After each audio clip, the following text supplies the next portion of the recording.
So what did I title today's talk? A part of me wants.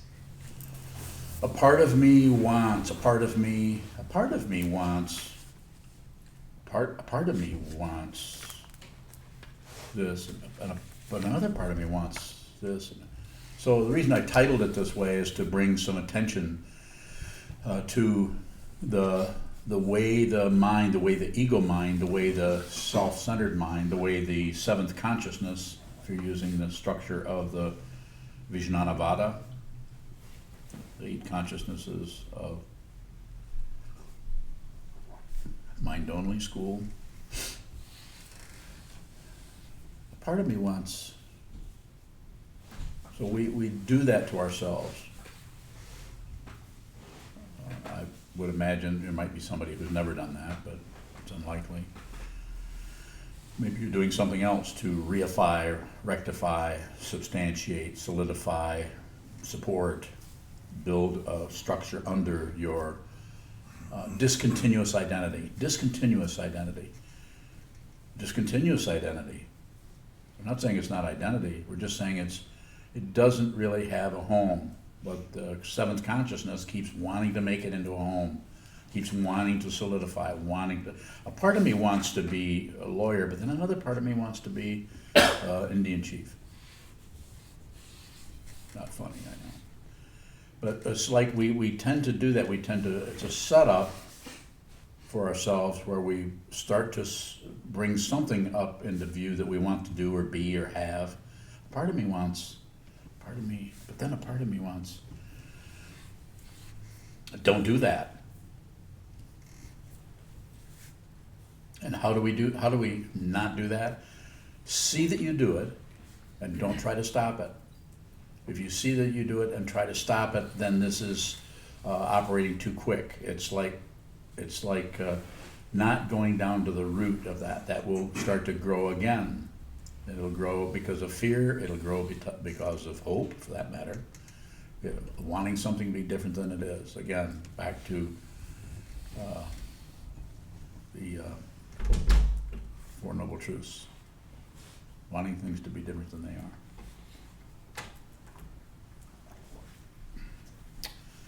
are. Erica, how are you? So the idea for even giving the Dharma talk this name, or this title, is to bring your attention to that dynamic, the way that works, the way we keep, something arises at exactly what you need to look at.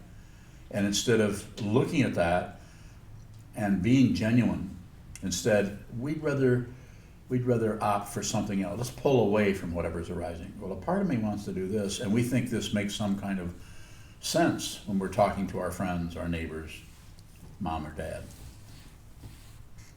soulmate, whatever. Well, a part of me wants to, but then another. So what do we do? When we think we're just describing something, and in a sense we are, but it also we're actually validating that way, that particular activity of the mind, which is to go here and go there and build up some kind of validity, some kind of validation, that there's something to that there's actually some kind of choice involved. You might think that would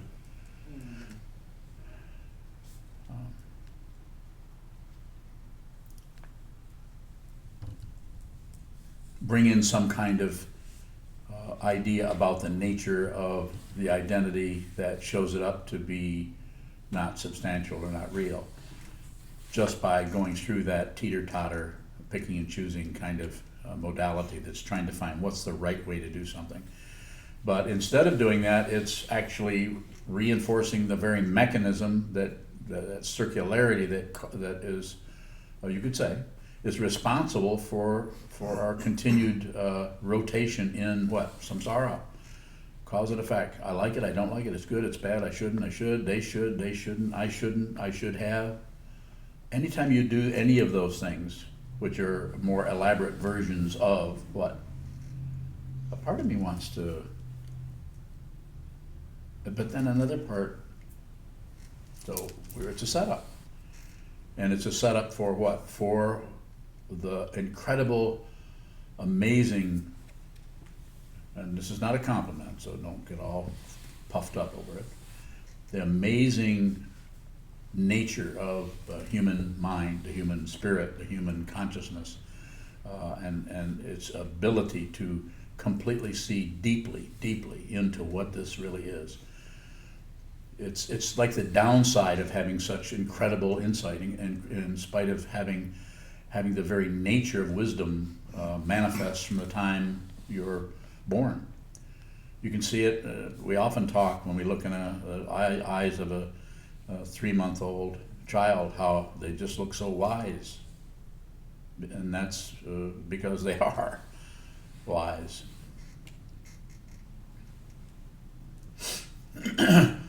So the idea here, the reason for using this as a topic, excuse me, of course, is to bring awareness to this so that you can see, especially when you're on the cushion, how you can see that your mind will take these little exceptions. Something will arise, and instead of staying with that, we have different ways of avoiding, called ignorance. We have different ways of grasping passion. We have different ways of being trying to get rid of something or being aggressive. And it's not about controlling that. Yes, there might be some quality of control, or you could say discipline, or you could say form, but it should be used with a lot of awareness. There should be a lot of awareness around the structures that we use, including our practice situation. This is why that I recommend people do shikantaza rather than mindfulness awareness practice. If you need to do mindfulness awareness practice, or shine and laktang, shamatha vipassana, whatever words you want to use, you're going to be doing it. You probably won't be listening to me. You'll gravitate towards that. You won't gravitate towards this particular way of teaching awareness, which is start from the top. Start from the fundamental reality itself. You're not separate from what you're looking at. That can be very challenging, because if what you're looking at is fear, if what you're looking at is just a fundamental belief that you're not doing well, the extreme form would be feeling worthless, feeling like you're not doing things right. I'm telling you, that's what you need to look at. Not to abandon that and go back into some temporary feeling of safety, which may be the sitting practice of meditation, or the form of it that I'm referring to here is shine. I'm not in a disagreement with all of the Tibetan lamas down through the centuries that have taught this. I'm just saying that not everybody needs to hear that. Some people maybe need to sit down and create an artificially stable consciousness.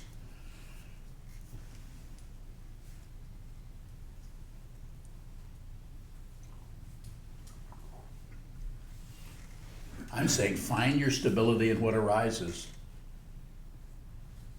Find your stability in whatever's arising is it, not separate. Don't be tricked by this identity that keeps flipping into this and flipping into that.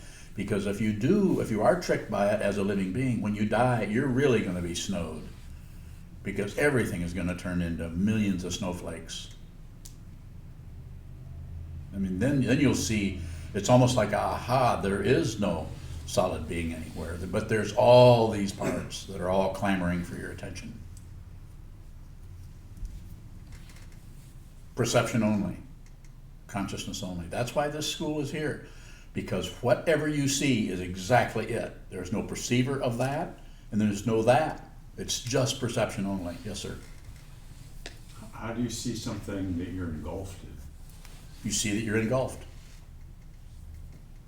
And as soon as you see that, the very words engulfed will start to, if you're doing it correctly, in other words, if it's consciousness only, if it's not someone seeing it, because that's fear, and it's not something being seen, that may be anything. Could be grasping, could be rejecting.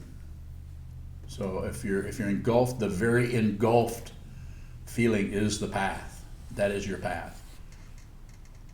More. We have it. Further questions, since someone's asked a question? Any other questions?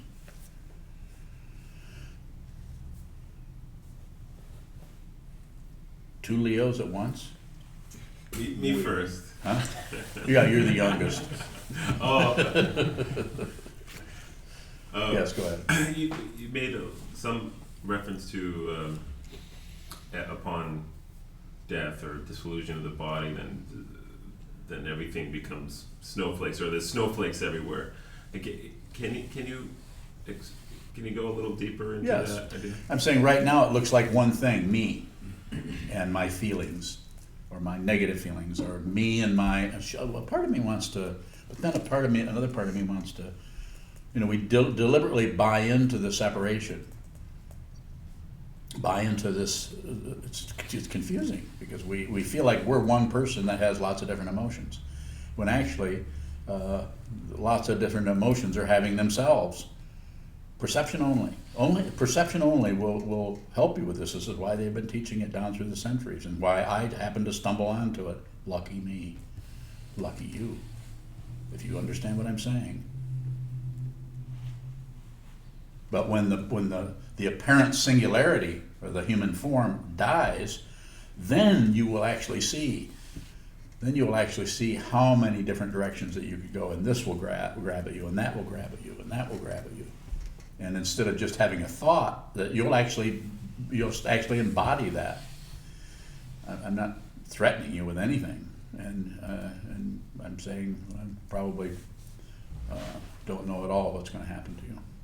I'm only doing the best I can to teach out of what I see to be truth, and that's how it looks. More? What is the direction to take when there's just consciousness? You got it. That's it. There's no direction. You ever listen to any Bob Dylan? Yeah. No direction home. There isn't any direction. There's just this. Every time you sit down and do this crazy thing that we call shikantaza, sit down, hold still, face the wall, whatever you're seeing, I've said this over and over again, is exactly what you personally need to see. What you're saying may be confusion, maybe depression, maybe elation, maybe any kind of thing. And you'll notice that whatever it is, it changes. And then what do we do with it? We say, a part of me feel, I had a really good meditation, but 3 days ago it was just terrible. As if there's one person who's having these things. No, there is no one person. It's all discontinuous identity. There is something, but you need to see it. When I say you, what is that? Find out. You need to see it. Otherwise it becomes circular. What do? We torture ourselves, we torture our friends, or maybe not torture them, but we get confused about friends and enemies. We get confused about blame going this way or blame going that way. It looks so obvious when we see that somebody is doing something wrong, but the issue, it becomes a big issue, and it becomes very painful when we take what's happening there and we try to convert it into some kind of something substantial, like, well, I got the goods on them now. They're actually the bad person. It's obvious. I've done everything I can to help them. Snowflakes. Question? You talked about a part of me wants to do this and that, so it looks like it's talking about two situations, but if it seems like there's one experience and there's polar opposite characteristics regarding the same arising, how do you realize balance or stability when there's that tug? And You just observe the tug. The present moment is really just a way of talking about no time. The present moment is your patient. So that's what you've got to heal. You've got to heal that polarity. I'm talking your language. You can't make it do this, you can't make it do that. You have to be with the polarity, and it's painful to be there because we feel like we're being pulled apart by that. Just like one of the biggest polarities you can watch is the whole political thing that's going on right now. It's so polarized. It's really, really intense, and people are really deeply suffering over it. Excuse me. But picking and choosing in that area is, don't do it. Don't do anything. And no, I'm not telling you not to vote. But wait till the last second, then vote. Or not. Don't do that at all. It's always about the awareness. It's always about consciousness. This is what we talked about, I don't know, was it Wednesday? Perception only? So, perception only. That's not easy to understand that. And like in an intellectual way where you can actually, now I understand. For a while I didn't understand, but now I understand that. The way I'm able to teach it is by not understanding it in the conventional sense of some kind of logical a blueprint.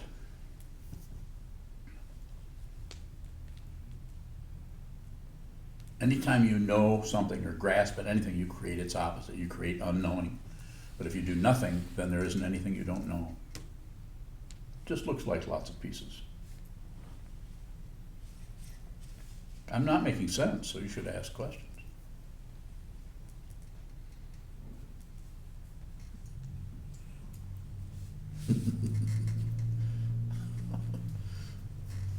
James.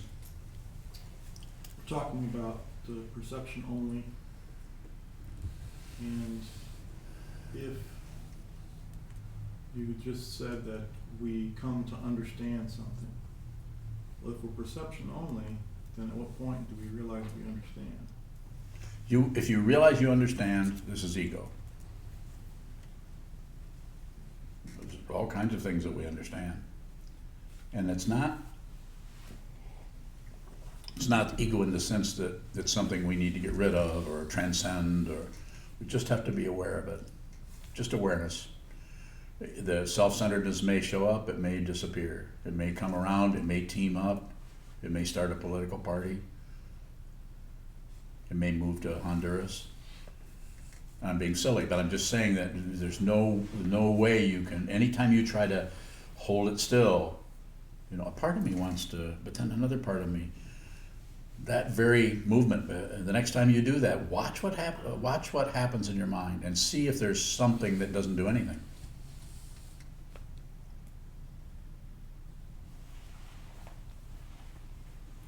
So basically what I'm saying is you won't know in the conventional sense, but you might know in the ultimate sense. And once you know in the ultimate sense, you've actually transcended the belief in a self. And it's not something you do. It's something that that's why quite often for someone who realizes in any spiritual tradition refers to it as grace, because it's like they didn't even do anything. They just, for a long time, they found themselves very confused and unhappy, and all of a sudden it just vanished. There's several people out there that this has happened to, some of them without any practice at all, no meditation at all.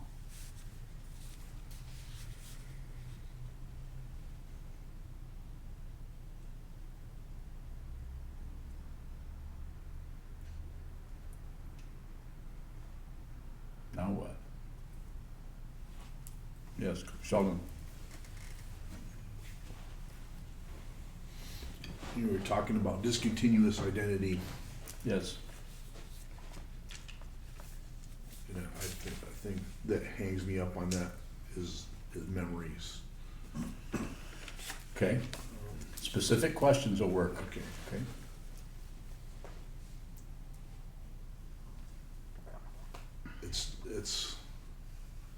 It's hard to see through this idea that memories are a continuous line of stories that make us who we are. Keep thinking back to things in the past. How do we see that that's not the case? If it's not the case. Well, I can remember what you remember. If you tell me about it, I'll remember it.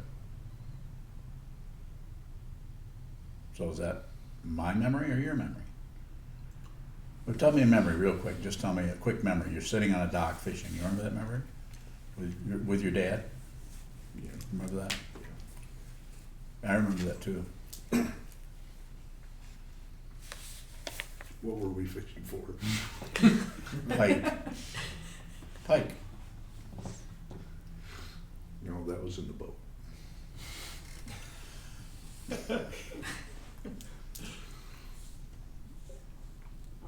Are you sure? I thought so. So what I'm saying is that whole dimension of memory, anytime it's like the whole idea of an eyewitness of something. It's just a ridiculous thing that society has come up with. Just because society does not want to not know. It doesn't want to acknowledge that there isn't some way that we can lock everything down and know exactly what is right, what is wrong, who did what, who is correct, who is incorrect. And we base it on an eyewitness. An eyewitness is someone who is looking at a whole bunch of ideas about what they think is in front of them. An eyewitness, if they saw what was in front of them, if they saw what was really there, perception only. They wouldn't have anything to say about it. Other than, I don't know. Yes? That multiple thing, that's what you mean by perception only? The little No, the flashes of I'm saying that stories. the perception only is you have to look at those flashes without adding anything to them. So whatever arises, it's neither true nor untrue. And until you can take that position on things, you're going to keep looking at plywood, laminations. As soon as you begin to see what is in front of you and don't dispute it, don't agree with it, and don't look away from it, then the whole charade, the whole stage set starts to collapse and you begin to see reality yourself. And that was perception only, or that's the, It's always perception only. so the perception only is looking at what's there without adding anything extra. Yeah, including a self, including another. It's just a, I heard the talk the other night, and I'm trying to Oh, paste that that's together. going to be again. challenging. Yeah. Yes. When you say perception only, are you talking about the same thing as when you say just this? It's another way of saying the same thing. It's just this, minus your addition, minus your judgments, minus your evaluation. And the thing that makes it tricky is if you see just this, you're still going to have the evaluations come and go. It's just that there's no longer any glue attached there. They still come and they go, and you have a sense of humor about it. And sense of humor, the fundamental nature of the sense of humor, if you look deep inside of it, there's really no bones in there. It's all space. More?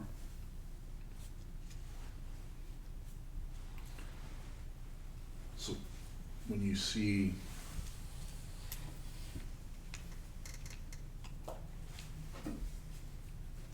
that you're still adding things on,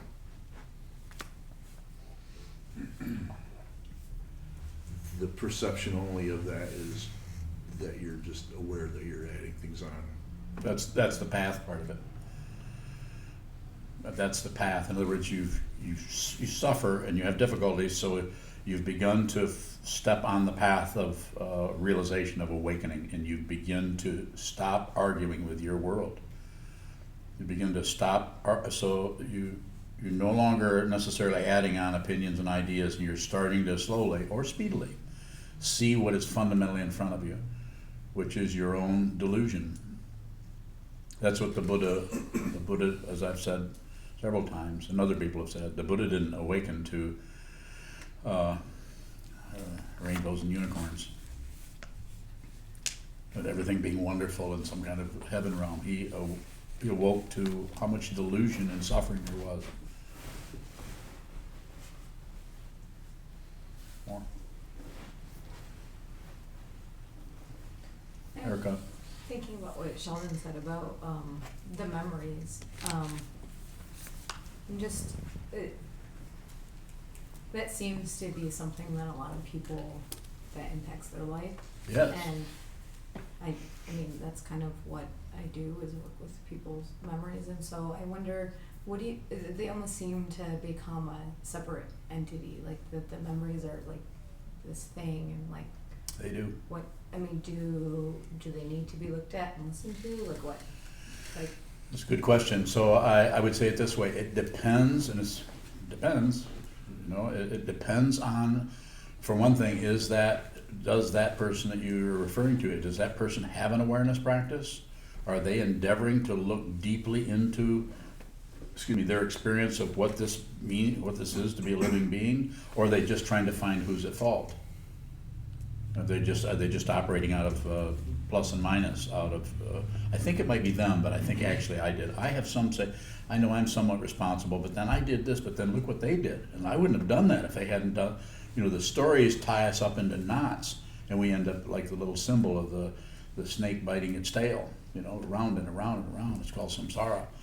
So insofar as you can help the person, if you're talking about someone that you're working with, help that person loosen their grip on their world. This is how a lot of people's minds look like this. When I talk to somebody, they might be smiling, they might be laughing, they could be doing any number of things, but sometimes all I see is this. And how do you help someone soften up? Especially someone soften up that doesn't have a path to do that, has no practice to do it, has no way of working with it, and they have lifetime after lifetime after lifetime of closing down on their experience, of locking it up and blaming and pointing fingers. And when I say lifetime after lifetime, I'm not saying that you or I necessarily have lifetime after lifetime, but something's going on there, and that works as good as anything. We don't know exactly what it is. Well, some people think they do, and they're wrong. Or they're right. Or perception only. Yes. and with that, with memories, I know that we're talking about it in the sense of the mind, but there's also, like I think a sensory biological component Sure. to it, and I think that's part of what people have a hard time Well, with. of course it is. And Erica, it's just attachment to the body. For a while, the consciousness is, the spirit, you could say, is appearing in this dynamic. But this stuff doesn't last. And sometimes it doesn't last at all. Sometimes people pass away really young, and some people get really old. And it varies. But the attachment is quite, we feel like you look in the mirror and you think, well, yes, this is me, and we protect ourselves, and we advance ourselves, and we criticize ourselves, and we look at how much different we look than there's always this comparison going on with everyone else who's alive. But who we actually are isn't even human. Yes. So because it seems like in a way like we're biological beings, and so there's a drive for life and to cling to Of course. life, and so You're correct. there's some sort of It's called transcendence. You actually transcend the body while you're in it. Your consciousness is everywhere, and not just in this body, but it's everywhere. It's in the woodwork, it's in the sky, it's in the earth. And it's not particularly a fancy feeling. It's just not separate, so it's not really romantic. But so there's no longer any solid being to defend. At the same time, that doesn't mean you don't brush your teeth or take a shower or do that, but there's a realization that the identity with the body is pretty limited. That the body situation is your experience, and that's the way through the six sense fields and their objects. This is the way you experience the relative separation from something that you're ultimately not separate from. So we respect this, but it's very pragmatic, like it says in the Zen tradition. Before enlightenment, chop wood, carry water. After enlightenment, chop water, carry wood. Of course, it's very pragmatic before, and it's more very pragmatic after, but something has been lifted. Something has lifted as far as the cement block that we've had on our head. That's gone. And we want to, if we can, if we have permission, we want to share that with others. We want to communicate to others. You know, you don't have to grasp. You don't have to clamp down on anything. You can actually see that that nothing is locking you down. Not easy. Sometimes it takes a whole lifetime to do that, or maybe many lifetimes. I don't know. So, one more thing about this. That's one of the reasons why we use the body and hold very still, is so that we can understand what is the very thing you're talking about, so that we're not going off into some kind of magical mystery tour, with the Beatles. We're actually going to be physical beings right here and realize who we are right here as this living being. Not a bunch of philosophy. We need a little bit of that structure. We have a place to meditate. We have someone sitting up in front talking about this. So we need a little bit of that, but we don't have to clamp down on it and say that this is the only way you can do this, which some people are doing. So more? But I'm just, I think, thinking about some other things that you mentioned in other talks Yeah. about, that if there ever is a case for defending, then you just do that with awareness. And My way of talking about it is let the awareness lead. In other words, you use your thinking process, use evaluation.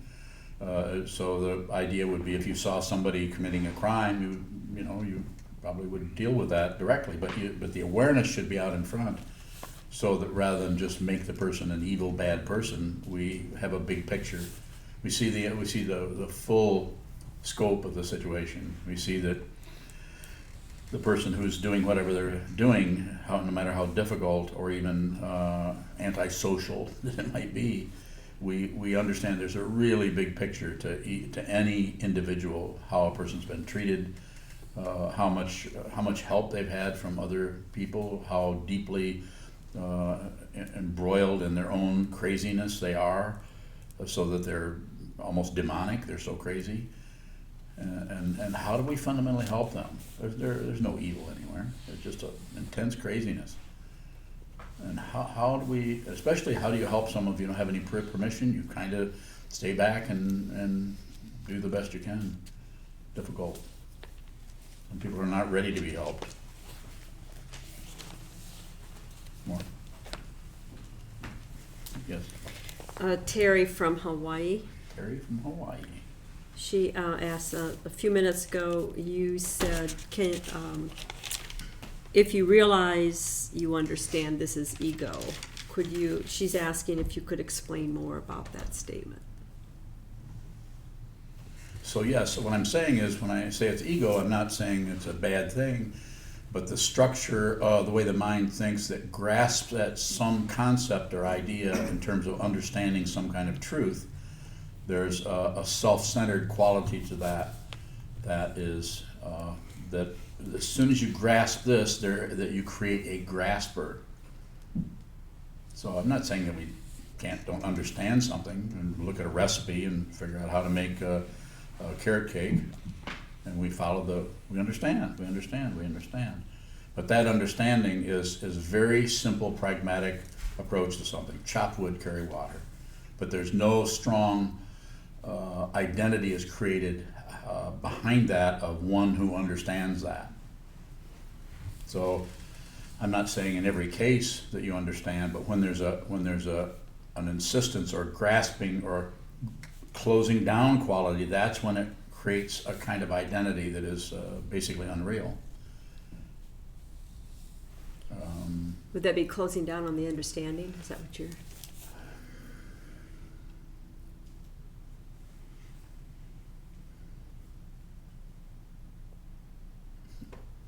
It's difficult.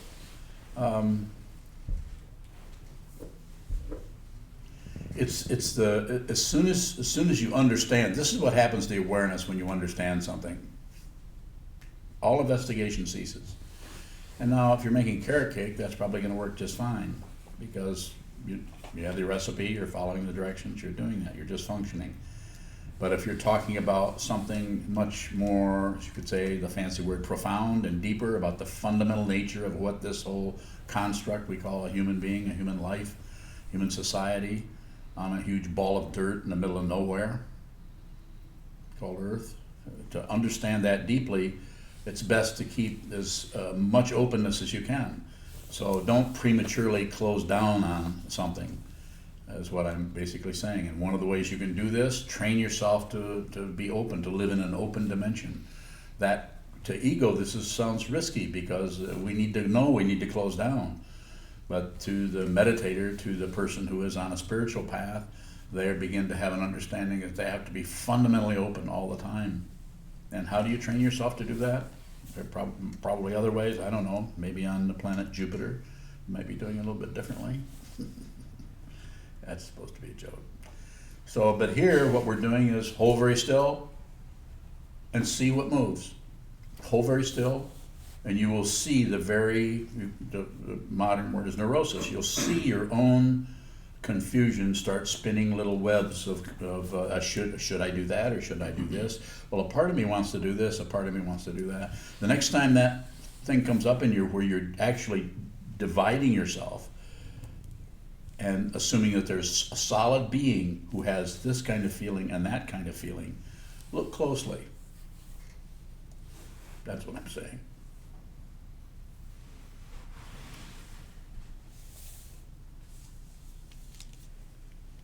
Further questions? Are you just rubbing your eye? Is that a question? Just rubbing my eye. Any other questions? So what I mean by this is, what I'm encouraging by this, what I'm trying to encourage by talking about it in this way, is to encourage you, each of you, anyone who's listening to this, 10, 15 people, I'm encouraging you to slow down to the point where you find yourself on a cushion. Look at the wall, or look at the floor, look across the room, look out the window. Hold very still and watch the mind continually crank up stories. And in this way, the awareness about that, the awareness in which those stories occur starts to become stronger and stronger and stronger, so that we actually begin to find that we don't need a reference point of right or wrong in order to live our life fully, completely in this moment. And then when death comes, it's just another event.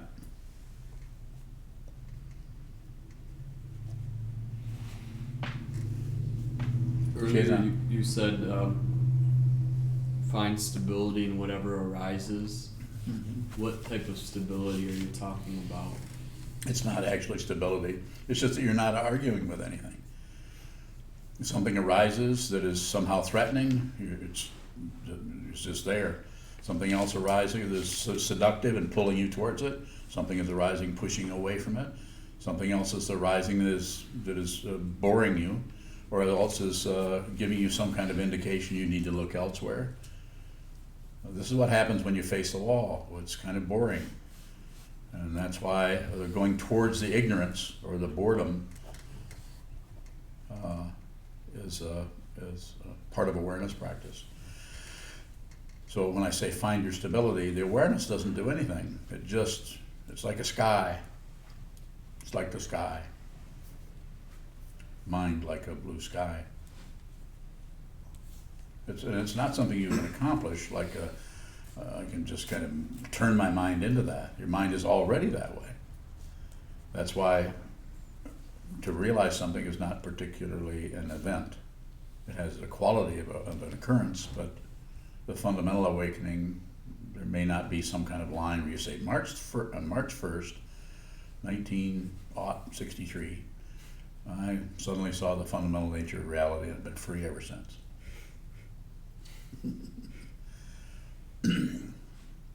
If you want to take my course, it's $350 a day.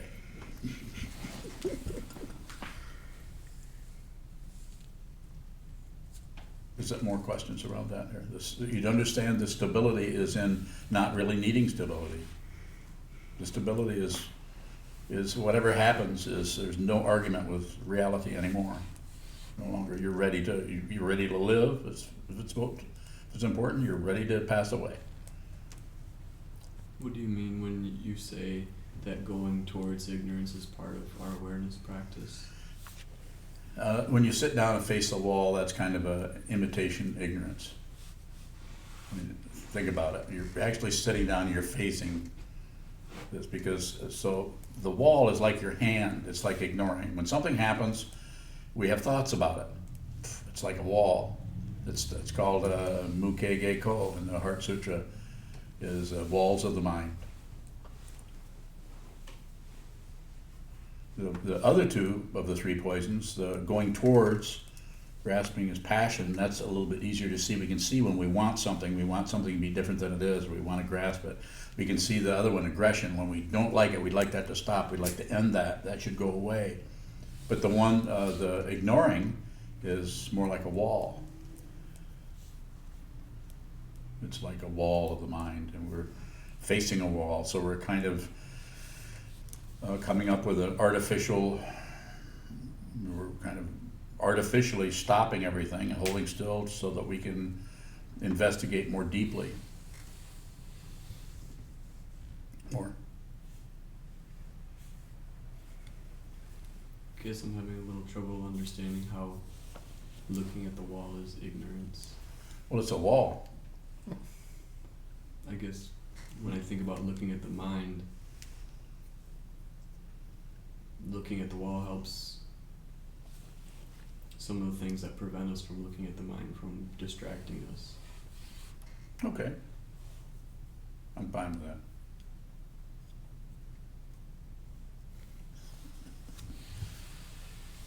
You can reflect on it some more, and it may not, that image may not work as well for you. And, you know, the way you work with your life and the three poisons, which I'm sure you recognize how those work, but they may work differently for you, so that may be different. That's why there's so many different kinds of practices. Some people just, you know, do,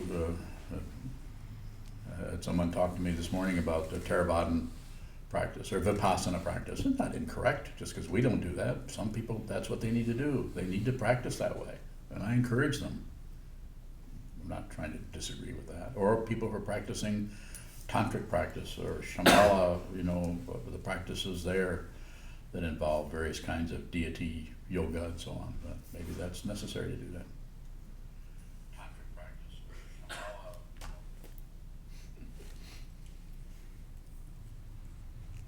You trying to trick me? Is there another question there from anyone?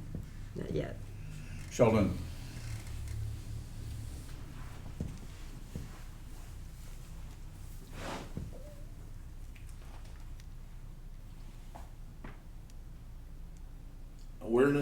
Awareness extends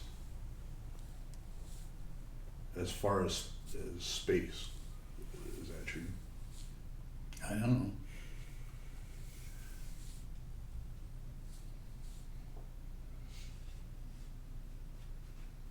So you got the concept of awareness, and you got the concept of space. And then you're asking me a question. Awareness extends. Oh, that's space. Huh? That was space. That was? Yeah, this one was awareness. Oh. See? Should be asking him. Sure, I got more questions about that. Okay, go ahead. You be quiet, I'm teaching. There seems to be an overwhelming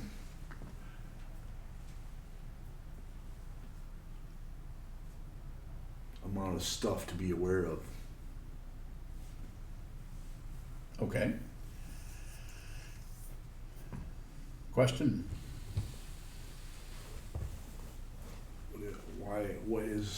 What blocks us? It's like there's too much. Yeah. No, that's why we simplify it.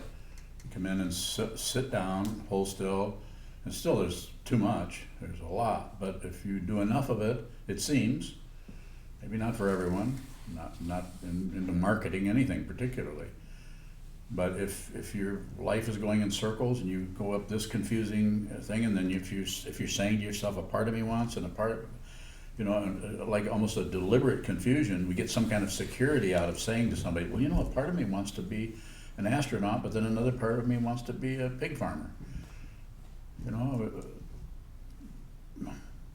We do that to ourselves rather than just see what arises and don't do anything with it. Don't accept it, don't reject it, don't look away. Don't accept it, don't reject it, don't look away.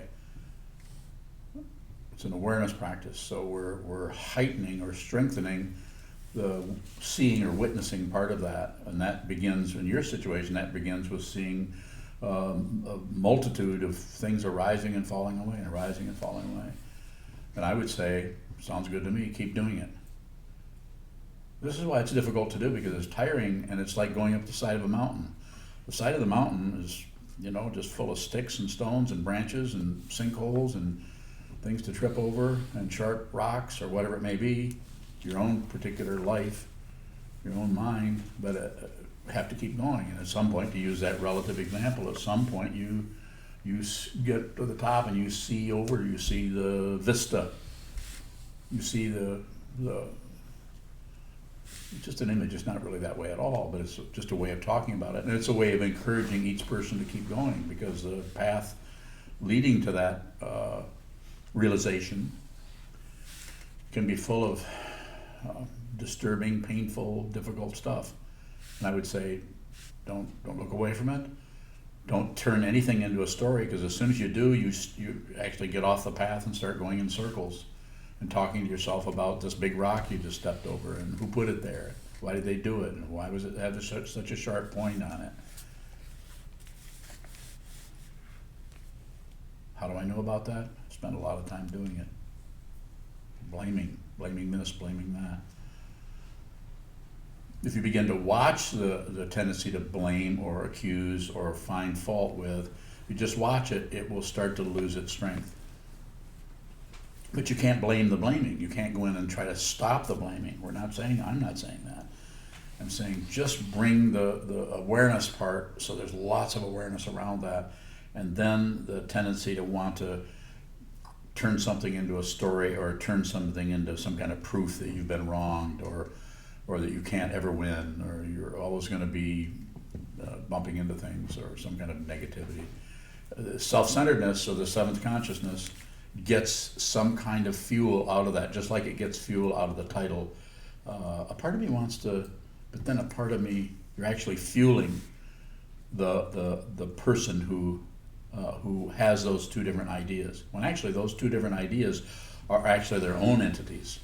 There isn't anybody watching those. Perception only. Did I do that okay? Which part? You know which part.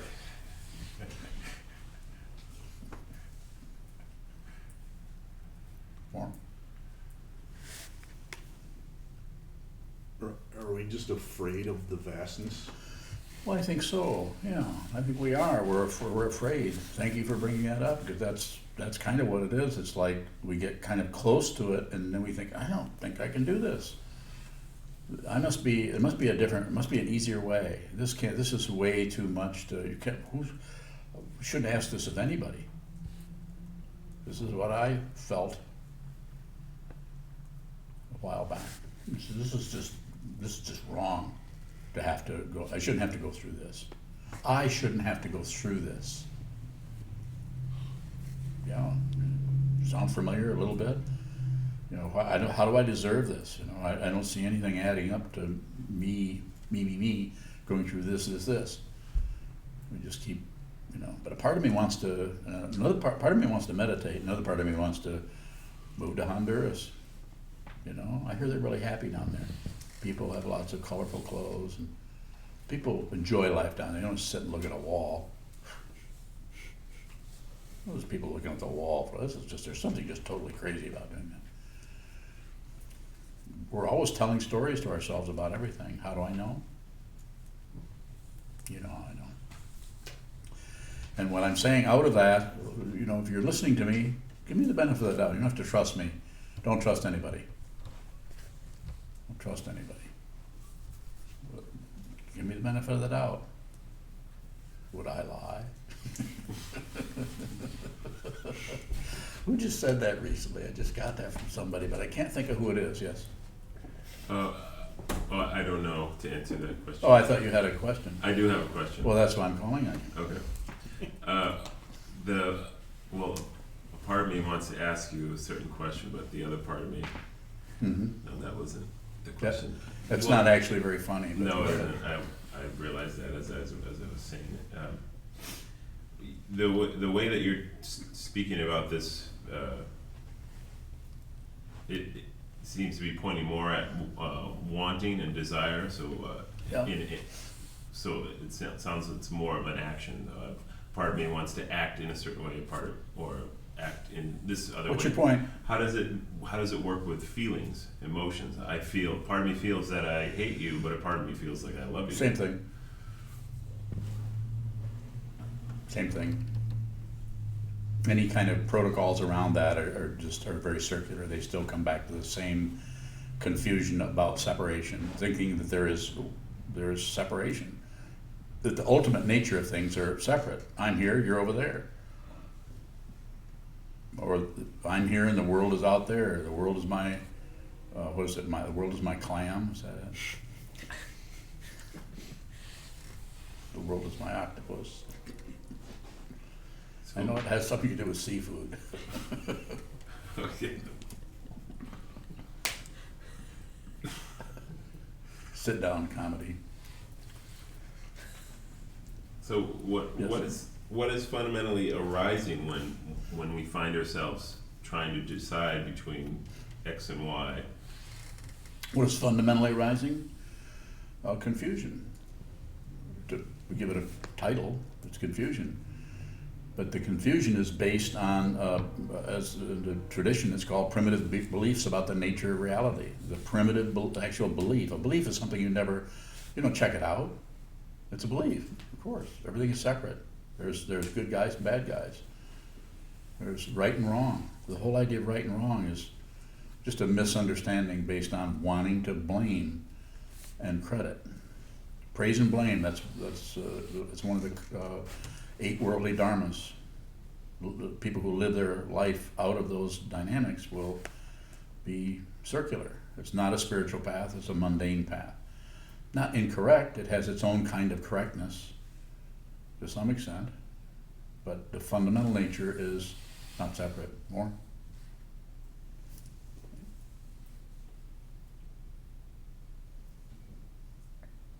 Is it time to do something else? It's time to eat? Please. Yes, since we're eating orioki, we have to get our 3 bowls out and get really confused about how to do that. We only do it once a month, so. Who's the Dawn? The Dawn? It should be fun. Anything else? No other questions. Those are the questions? No other questions. Okay, very good, thank you, and thank you very much. Anyone, Terry, for joining us? Terry and her little boy.